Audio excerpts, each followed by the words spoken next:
You're listening to the Soju Sessions, episode 13 on the Soju Talk Nation podcast feed. I'm your host, Crispy Wonton, or simply just Anton. And joining me this week is the nation's Daniel, and we get into some remarkable conversation about his journey as a K-pop fan, being Korean Canadian, and the challenges that he's faced with disability throughout his life, and what the messages in K-pop have meant to him as he's navigated himself through different social settings and the confluence of events that have led him to a very special K-pop moment. So without further ado, this is my conversation with Daniel on the Soju Sessions.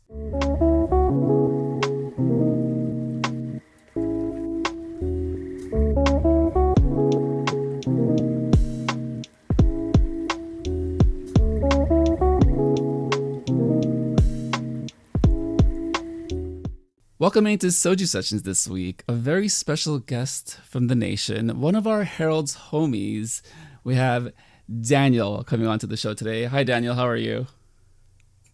Good. I'm doing great today. It's awesome to be on the show.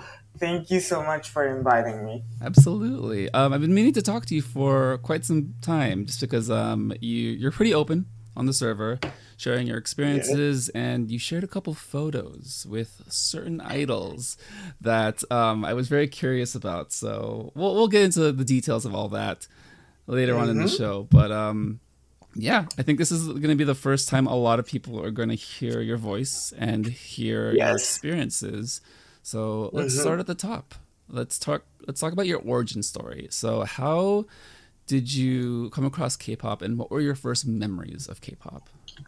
The first memory of K-pop is actually I watched the original comeback stage of Super Junior. I know it's way back from TV. So I'm originally from South Korea. I remember watching it with my family, and one of my family members was one of my cousins actually was a big fan of Super Junior, so she was excited, right?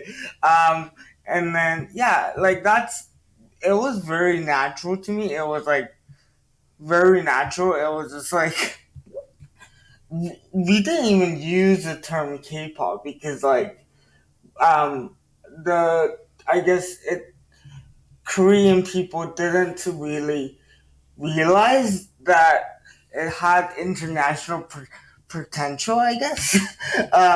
So we just said, oh, it's general music, it's Korean pop, but we didn't really have the term K-pop even. So yeah, I was here since the very early stage. It was very just natural to me. So yeah, that was my first experience. What year was that? It was, I believe, 2008. I want to say, but like I can be wrong because like I just have vivid memories of it. No, I mean, it's one of those where if you've grown up in Korea, you've grown up around the culture and the country, and you are from South Korea, it's just part of everyday life. It's just part of the TV cycle. So I imagine the dates and the years can be a little bit nebulous, but Super Junior and Super Junior being one of your first experiences is around the time of 2008, 2009. So I think we're pretty close. Yes. And like you said, like to you, it's just music because you have lived in Korea. It's part of the culture, and you weren't really privy to the wide-ranging global growth of the genre and how it's reaching other parts of the world. It's 2021, and a lot has changed. So, in your opinion, kind of your views, how has K-pop changed over time for you? I mean, it's fascinating. I still remember when Gangnam Style blew up, right, in 2012.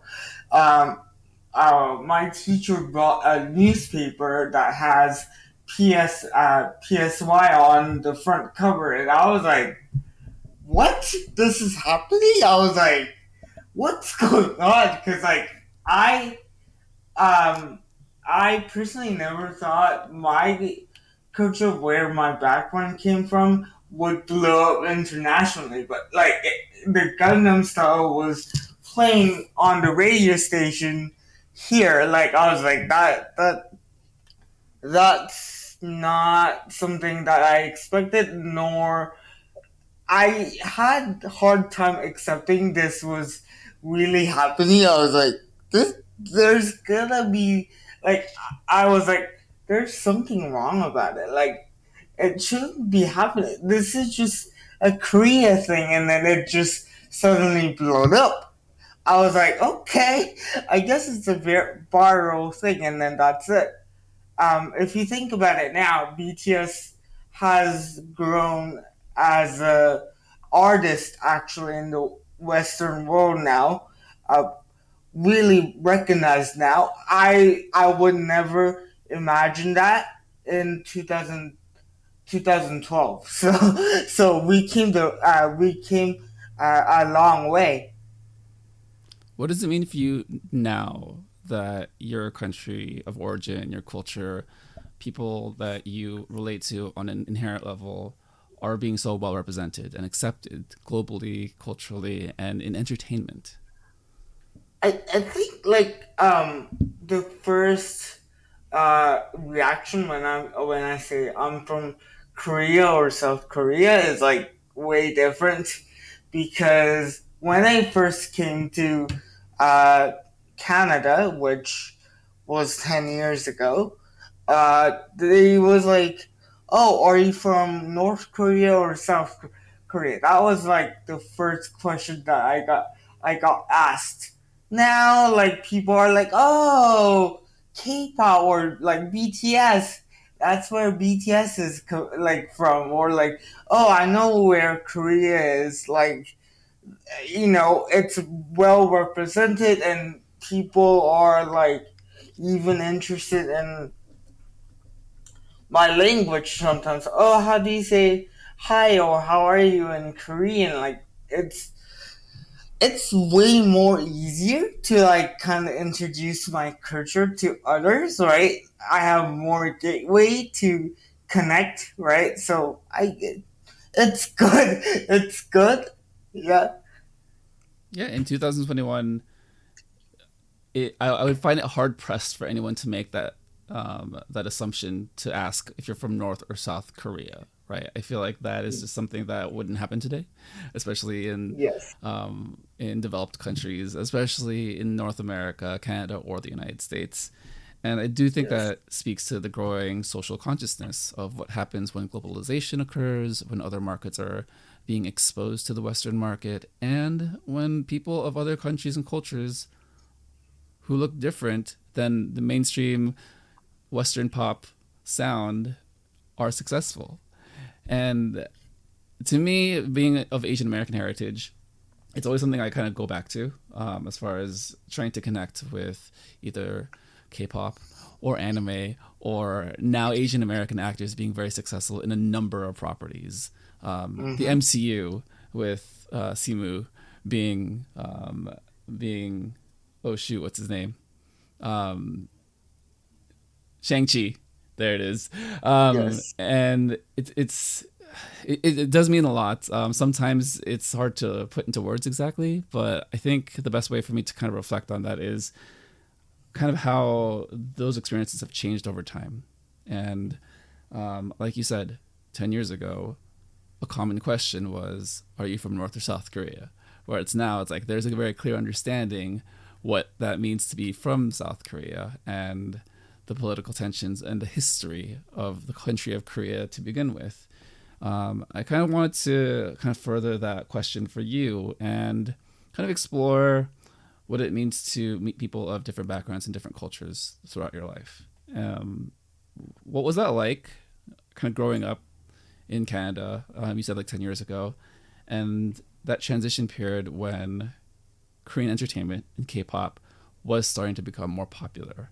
What was that like in school? And then kind of like what was that like kind of in your day to day, seeing a lot of these images far more prominently? Right. So, well, moving to Canada and learning new cultures like Canadian culture or different cultures of my friends, it's a really fascinating experience, right? I think it goes same for others, right?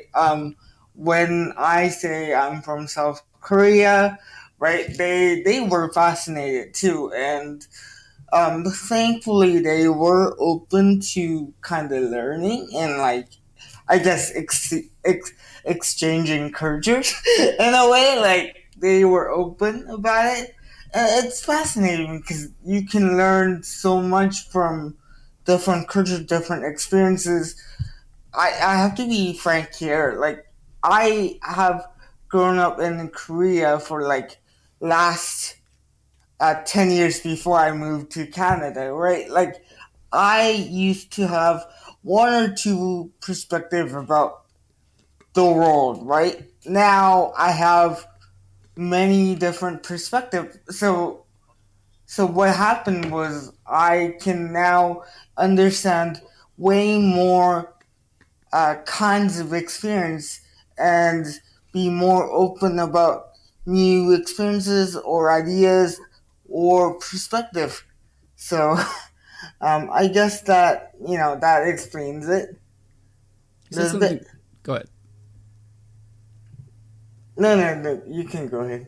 So you said something really fascinating, and this idea of cultural exchange, right? Where 10 years ago, it was about your community that you grew up in, whether that's your neighborhood, your school, college, and then the workplace. Now, with the ever growing interconnectedness we have with technology and the internet, and it's all been especially heightened this year during the pandemic, in that everyone's being forced to be on the internet, being forced to communicate and socialize in a brand new, different way, which has us actually far more connected than we've ever been. It really kind of leads into what the Soju Talk community has grown into over the past 2 years. And it did start off as just a Discord space where people still live their own lives. And, life was primarily the same. For me, I was going to work. I had the podcast on my drive to work. And then I checked Discord, and then I did go to work.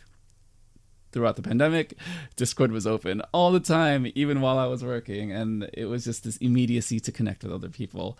What was it like for you to find the Soju Talk community, and how has that been? How has that affected your fandom in K-pop? I think it was just finding like friends that liked the same interests, which is K-pop. In my school, right, very few friends like K-pop or know K-pop even. So, or is very interested about it. So I was kind of struggling, right, to find a community, right. Um, I've been, in Korean K-pop community, but those communities depends. Like their atmosphere can change dramatically depending on the situation, right? So I was like, okay, I need to find somewhere that I can just share my thoughts or like not even have just hang out or talk about K-pop, right? Or other things that I'm familiar with. And I actually found Soju Talk, the podcast itself, because of Spotify algorithm. I am very thankful. I was getting ready for dinner. I was getting ready to eat, and then I just said to my Google Home, so I have Google Home here as well. I just said, play a K-pop podcast because I had nothing to listen to. And uh, the Google Home responded, okay, here's 10 different podcast suggestion. Here's the first one. Soju Talk podcast, K-pop podcast. And I was like, okay, all right. And within the first 10 minutes, I was like, okay, you know what? This podcast is where I'm at. Um, it, as you know, the main show, how they run it is very structured, but also it gives you that feeling of inclusion, and they're very chill about it. I really like that. It felt like we are having a discussion, we are having such fun, right? And then I discovered this Discord, and the rest of it is history. So I, especially in COVID times, I don't know how I would have navigated through COVID without this community. Like I my social interactions was really severely reduced, like everybody. So I needed somewhere to talk to, and this is very, like, I feel like at home if like when I'm in this community. So thank you so much, everybody, uh, being just welcoming, and yeah. What sets the Soju Talk community apart from other communities? Um, they are just inviting, and they're really open for, I guess, discussions.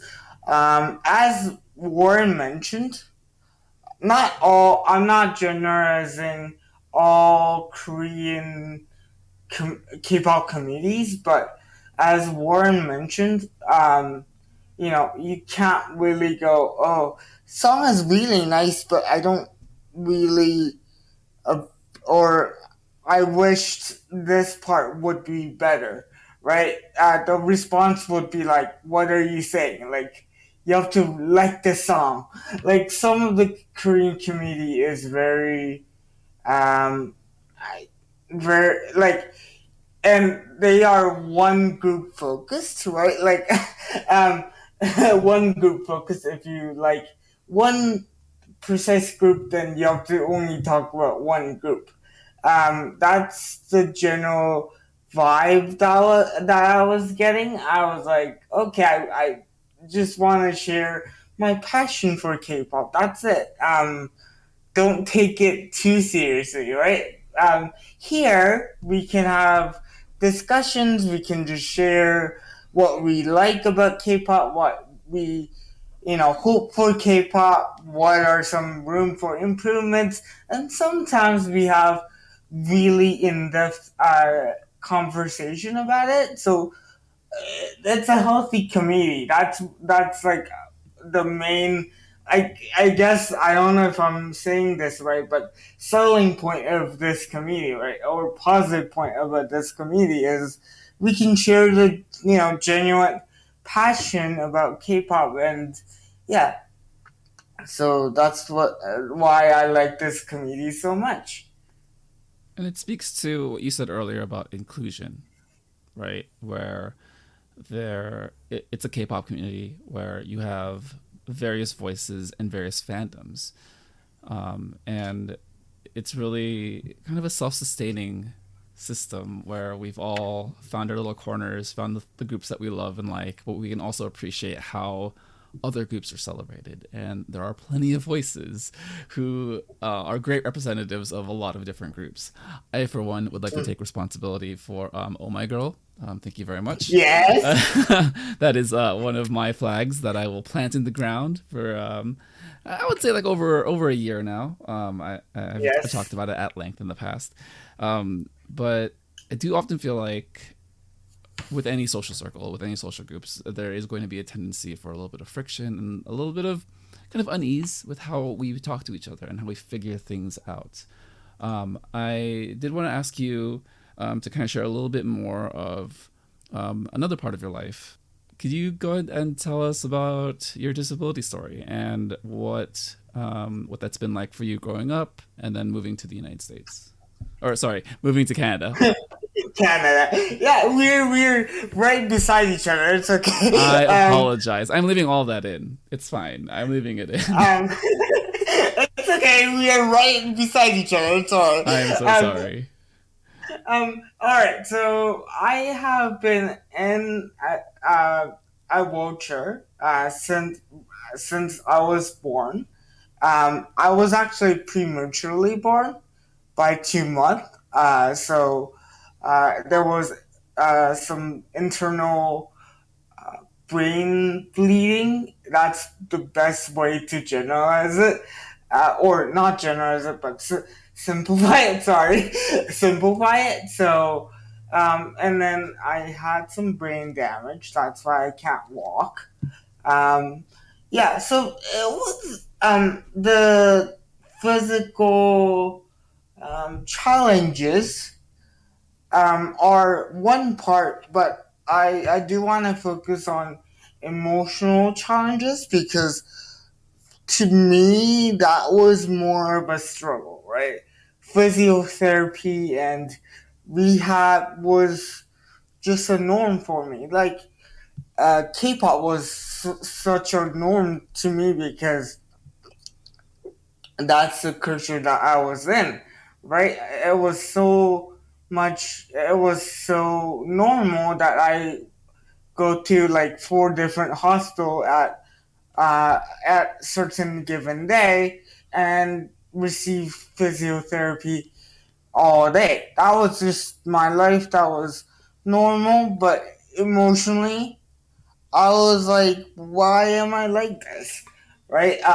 Since young, since when I was young, I had, I guess, identity crisis to put it in that way, right? Like I felt like I was capable of everything, and in one way I am, but like there's challenges everywhere, right? There's problems everywhere. And I had hard time coming to term with it, right? Why am I like this? Why am I going through all of this? And it was physically tiring as well because you're getting physiotherapy all day, right? So that's physically draining, but also I'm like, okay, I didn't even realize that um, I had some physical limitation because everywhere that I look when I was really young was people like me because I went to 1,000 different hospitals, right? But when I went to kindergarten class or daycare, I can see my kids my age walking around just freely. That's when I first realized, oh, so something is not right. Something is going on, right? Um, and I was like, okay, why is this happening?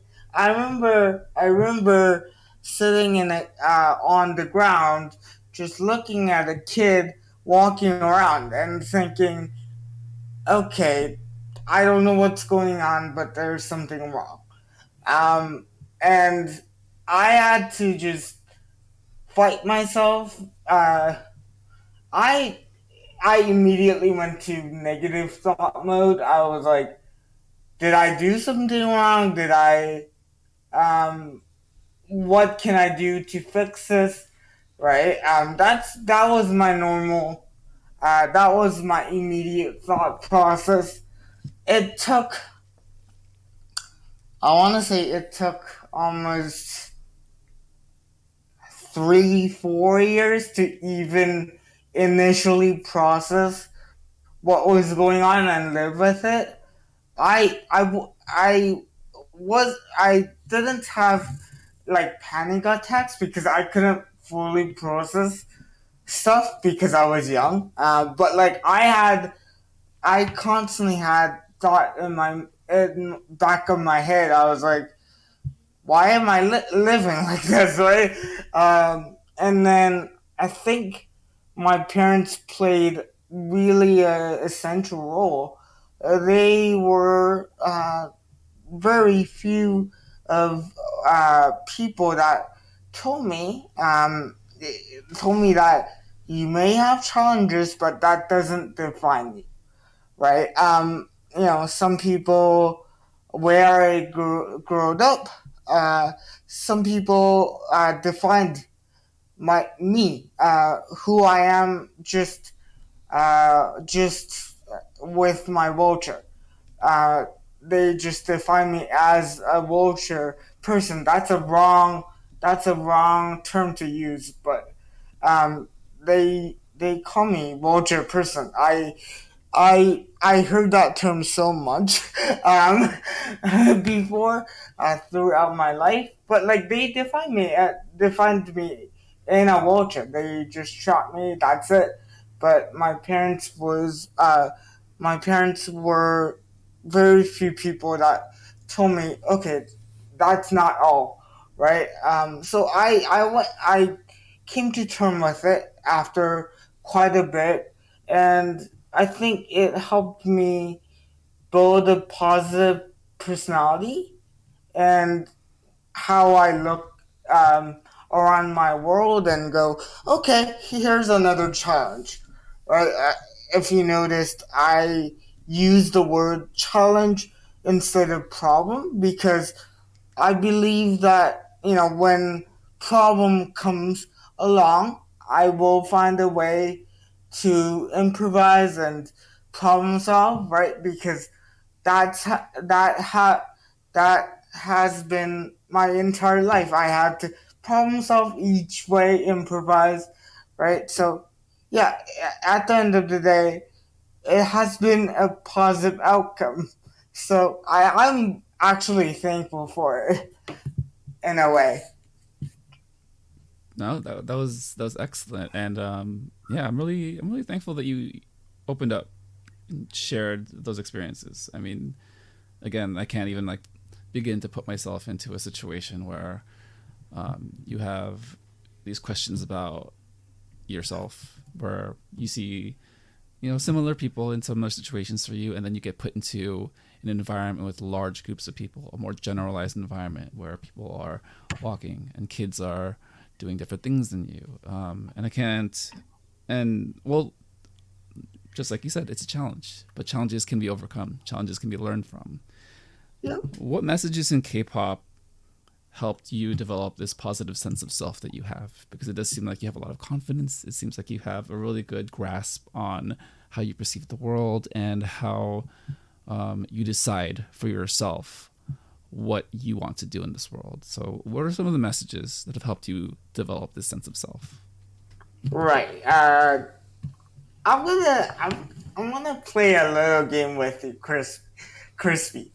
What album was released in 2017 that was sensational in K-pop, but also sensational to the world, and it was beginning of global, explosion of K-pop. You're going to put me on the spot. If I get this wrong, I will be canceled everywhere. No, no, I you're have an safe. idea, but I'm really afraid to get it wrong. Okay, well, I'll just say it. I think it's BTS, right? Love yourself. Love yourself. Nailed it. I got it. There Yes, you go, Army. yes, I nailed it, Army. yes.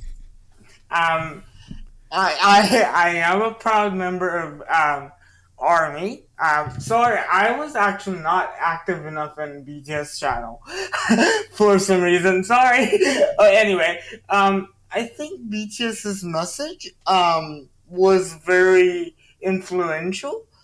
I want to say that they actually saved my life to a certain degree because even though I was on a term with the reality and I tried to think positively, but that these negative thoughts were still there, right, in the back of my head.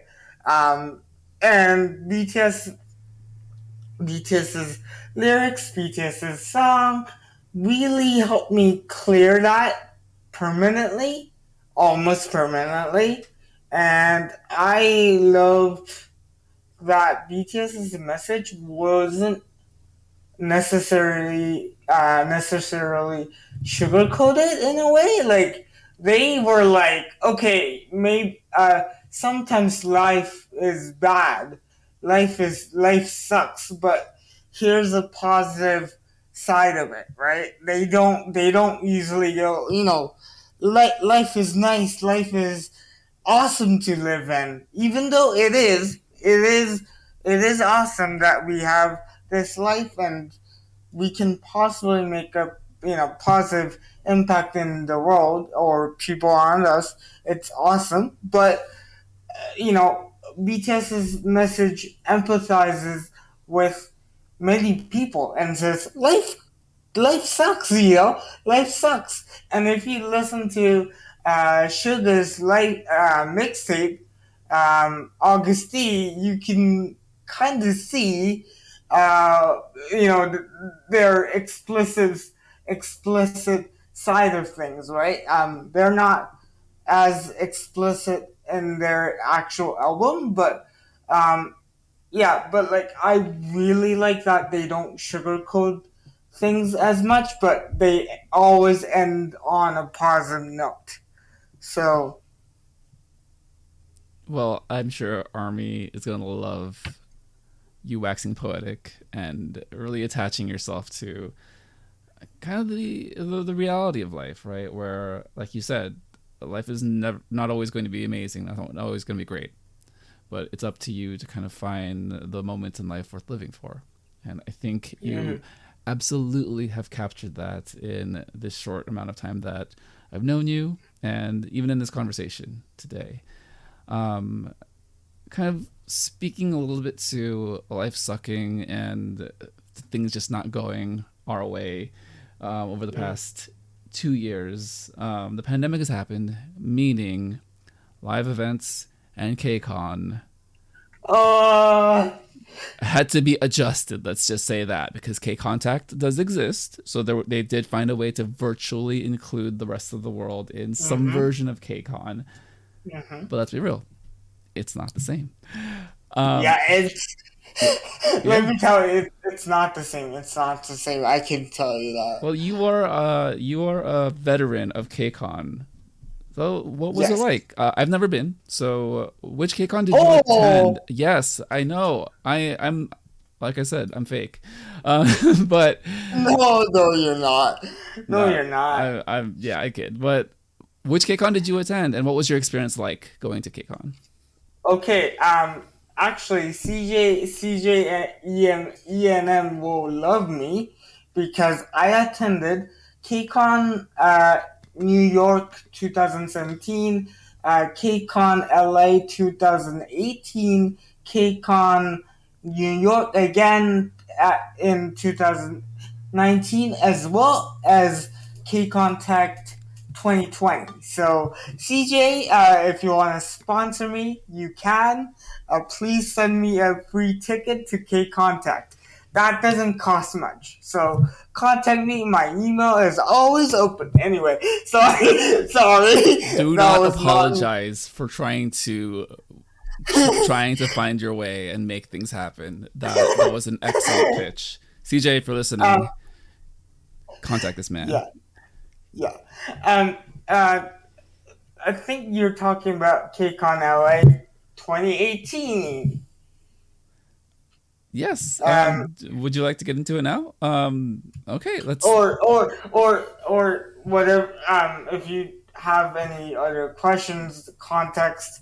No, let's do it. Let's do it. Okay, so let's set a little of a primer here. So, on the server, in Harold's Homies channel. So Daniel is a Patreon. He has access to the Harold's Homies. A lot of craziness happens. He was kind enough and open enough to share photos of his KCON experience in LA with Chunga. So this man Yes. took a photo with Chunga. He met Chunga. If you don't know who Chunga is, she is a soloist from South Korea. She is amazing. She came out with an album this year, Corencia. Um, she, Yes. Everybody stream that album. She's a queen. Let's go. I love it. I love Everybody. it. Great plug. Some of the songs, again, if you don't know Chunga, this is just for your information. We have Stay Tonight, Play, Dream With You featuring Rehab, and X, which is part of her pre-release strategy, And then she had her single with Bicycle, and then a Spanish version of Dementia this year. I know I kind of just went over her last album. I kind of love it. Just a reminder Yes. of the things you could be looking for. So check out Chunga. But Daniel, what was that experience like meeting her, and how did it all come to be? I, it's kind of surreal even talking about it now. It's been 3 years. Oh, time flies. Time flies, right? Um, I was actually there to see twice mainly. Sorry. So I was trying to get high touch for twice, but that wasn't successful. But I got into audience of twice fan meet thingy. So I saw twice, and then after that, um, I was going back to the parking lot of KCON LA, trying to gather myself before concert happened.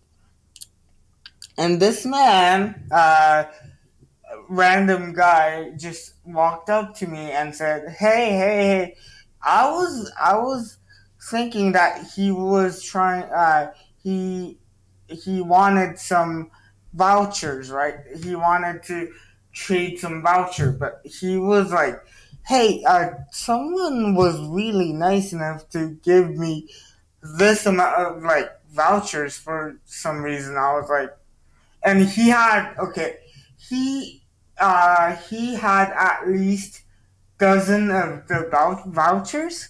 Like I was like, how did you manage to get all of these vouchers? And he was like, oh, someone was nice enough.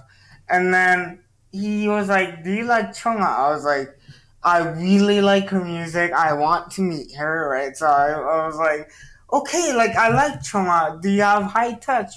And he was like, yes, I do. And then, okay, what do you want as a return? And he was like, no, it's cool.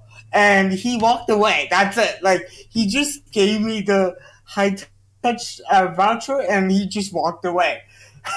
um, thank you, thank you to whoever gave me that high touch voucher. Thank you so much. I owe you so much. But after that, I went upstairs again. Went into the high touch. I saw Chung. They always play a game, right? They always play a game, and I watched her. Right, she was actually decently fluent in English as well. Actually, she was very fluent. Sorry, what am I talking about? She was really fluent in English. So I was pleasantly surprised. I was like, oh, she can speak English, and I forgot that she was born in United States. I totally forgot about that because I just saw Chunga on Korean TV shows. That's it. I saw her in Korean TV shows, so I was like, I thought she only had Korean background for some reason. I knew back in my back of my head she was from United States. She had some background in United States, but I forgot about it. And then when High Touch came around, one staff was we. I was sitting in the accessibility area, and one staff was really nice and approached me and my parents and asked in Korean and uh, saying that, do you want to take a photo with her? I was like, can we do that? Because usually that doesn't happen. And the staff was like, oh yeah, like we can totally do that. When you get your high touch, I will take a photo, right? And I was like, okay, I give him my phone, and I walked up, I walked to where the high touch was happening. Okay, little perks when you're in an accessibility area, you're taken to the downstairs of this stage, so the artist comes down for you. You don't go up. No, no, no. You don't. You don't. The artist comes down for you. Like that. That's a little part of being in an accessible seat. Right. So Cha comes down. I see her. I say hi, and I go, I really enjoy your music, um, and she says, thank you, like, thank you for being here. I thank you for your support, and she was really nice. I was like, oh my gosh, what's happening? And she shook my hand, and Chrissy, can you tell me what you saw on that video that I sent you? She gave you a hug, and Yes. you connected as if the stars aligned and the universe decided this was the moment that it was supposed to happen. As you can see, Yes. I'm a little shell shocked right now. So you continue with your story. Yes, Crispy, I never expected that, as well. So don't get too, I didn't expect that as well. So don't feel too, I was in total shock because she was nice enough to be kind to me and give a hug. That's an unforgettable experience. And she was like, thank you. And okay, here's another lucky factor. Originally, it was planned that the staff would take a photo of my interaction, not photo with Chung. But my camera had 2 second timer on because usually at school I take a photo of the whiteboard right in class, so I usually have that set up. I forgot to turn it off, so the staff took a photo of the ground instead of the um, interactions. The staff could have just ignored that happen and said sorry, and I would be totally okay. But he was so nice enough to go up to Chonga and ask her if it is okay to take a photo with me. And Chonga was really really nice and said sure. I don't know how it happened. Crispy like even now it's been 3 years and it doesn't make sense to me. All of this thing happened, everything happened like it was planned, it was pre-planned.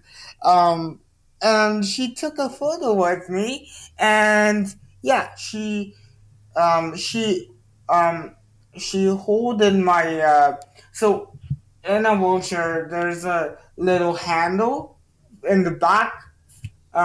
She holded that and took a photo. And I still ride that wheelchair. So what that means is I have Chana's warm heart with me all the time.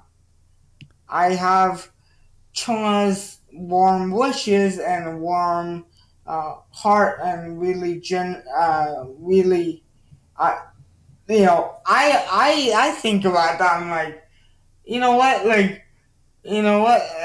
Choi has, Choi has a special place in my heart. But like, I still have that chair. So guess what? I have Choi's warm heart always when I go places. So little flex there, but she took photos of me, and I said bye. Thank you for everything that you do in Korean. So she responded in Korean as well and said, thank you for your support.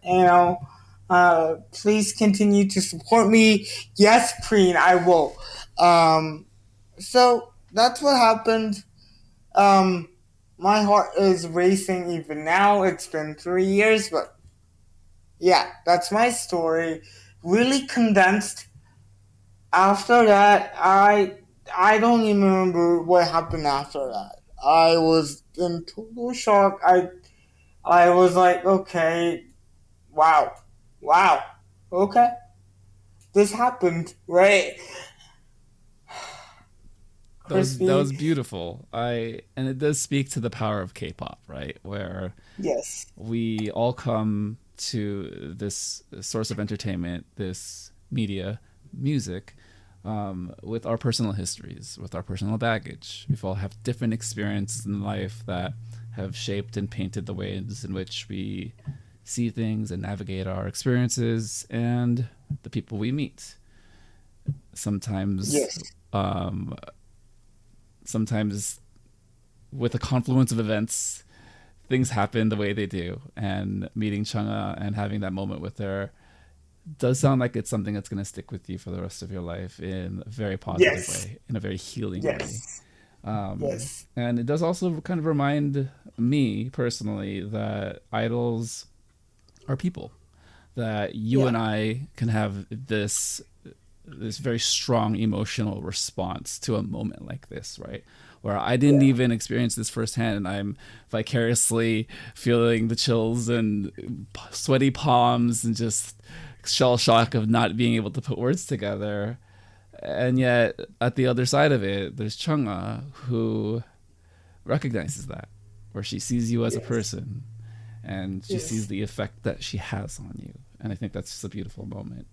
Um, to kind of wrap things up today, I wanted to talk about Chung a little bit more. mm-hmm. So last year, November 2020, so in the fall winter, she filmed a variety show with a few other Yes, excellent ladies in K-pop. The show is called Running Girls. It features yes, Hani from EXID, Chu from Luna, yes, Sunmi, yes, Yua from Oh My yep, Girl, and Chunga. And we yes, talked about this a little bit before the show, but you said mm-hmm. that you were surprised and really happy that Mnet is able to produce a show that is actually healing. And I feel Yeah. like, I mean, go ahead. it's a bitter, like bittersweet moment. I mean, this is the image of Mnet. You have to fix it up, Mnet. Come on, let's go. I was actually surprised. This is, yeah, like being surprised that Mnet can produce these things. That's wrong. We should expect more shows like this. But anyway, okay, okay, No, you're okay. fine. You're fine. And Mm, it speaks to holding our pieces of content, our entertainment, the things we allow into our life, keeping those at a high standard, right? Yes, we can expect yes, certain degrees of uh, re- being refined, certain degrees of entertainment, um, varying degrees, whether you expect something really high quality or expect something very low quality, but you do want that standard of storytelling, standard of people to still be high. And I do feel like Running Girls is an excellent job of portraying a lot of the challenges that these idols have been through and what that meant to experience it together and to grow, and kind of using running as a metaphor yes, for looking back at where you've been, being yes, present in the moment, but then also wanting to have a future together with the friendships that you've gained and grown within the show. yes, Honey, in the episode, she has an amazing quote.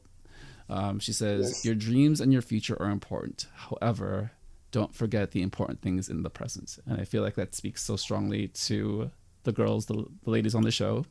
I know yes, you, at the very end, was very much talking about how she put others ahead of herself far too often, yes, and she was just never yes, able to take care of herself. And it was really upon reflecting with the other idols on the show, the other girls, the sisters that she developed, sisterhood that she developed, that she can take care of herself and that it's okay because other people will understand, especially the people that matter to you. I think it's the last run, right, where Yua's laid out. Like, she's done. She's tired. She wants to give up. And then Chunga, she's injured. She has an ankle injury, but they both pick each other up and they finish the run together. Yeah. Um, yeah. I Go ahead. I also want to mention it was so refreshing to see, and mental health of artists, that has been my research area, that has been my specialty area. I had interest in it. My perspective in K-pop industry really changed in 2017 because of the tragic event. I don't think I have to directly mention. Uh, my perspective really changed, and I.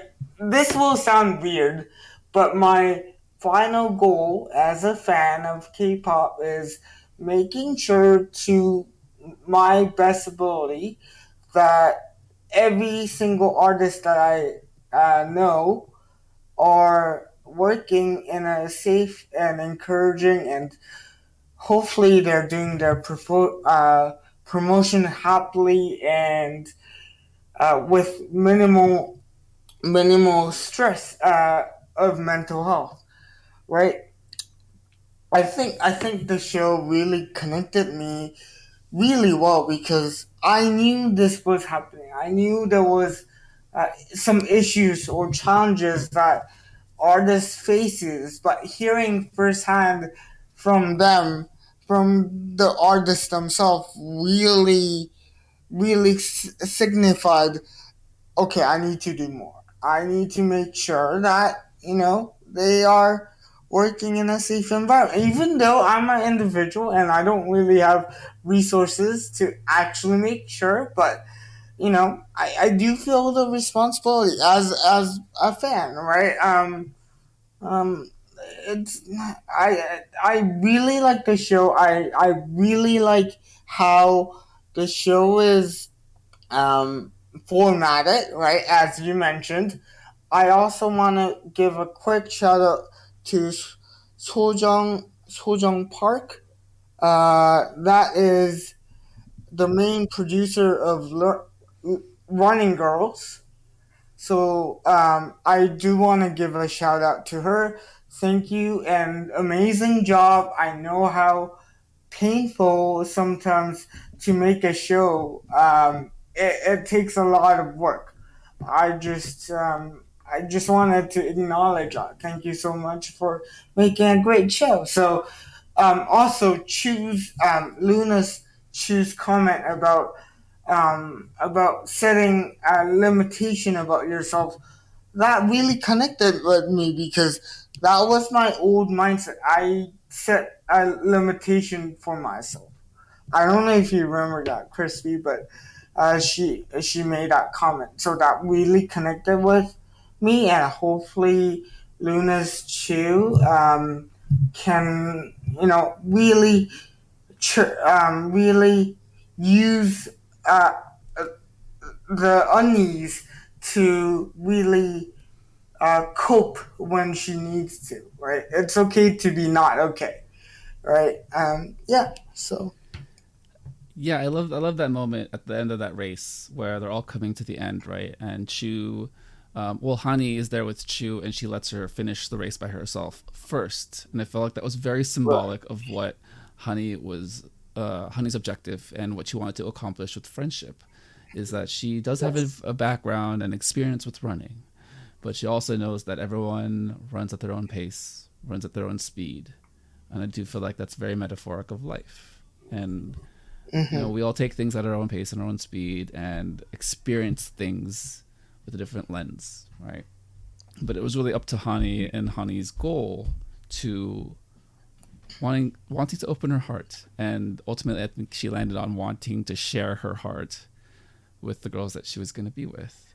So to close things up, um, Daniel, with all the experiences you had in your life and kind of the way that it emotionally resonates with you, how do you envision sharing your heart moving forward, whether that's in K-pop, whether that's friends in online or in real life, or whether it's just with the ways in which you speak about the idols that have positively affected you in your life? I this is just overall my life goal, I guess.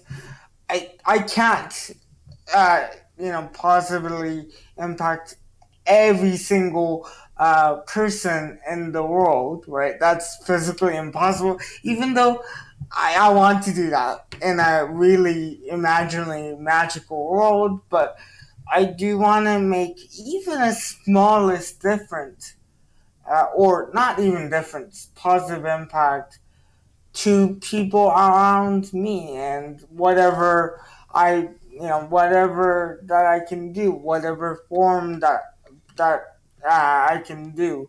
I want to be there for people. I want to be there for everybody that is around me, and yeah, so that includes artists, right?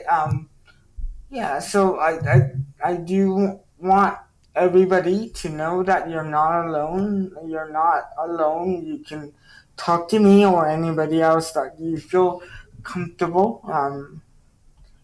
You got this. You got this. And yeah, so I do want to make a positive impact as best as I can. That's a beautiful sentiment. And yeah, I do really appreciate you coming on to the show today and sharing so many stories about your life and your K-pop experience, and also even the lessons that you've taken from some of your favorites, like Chung.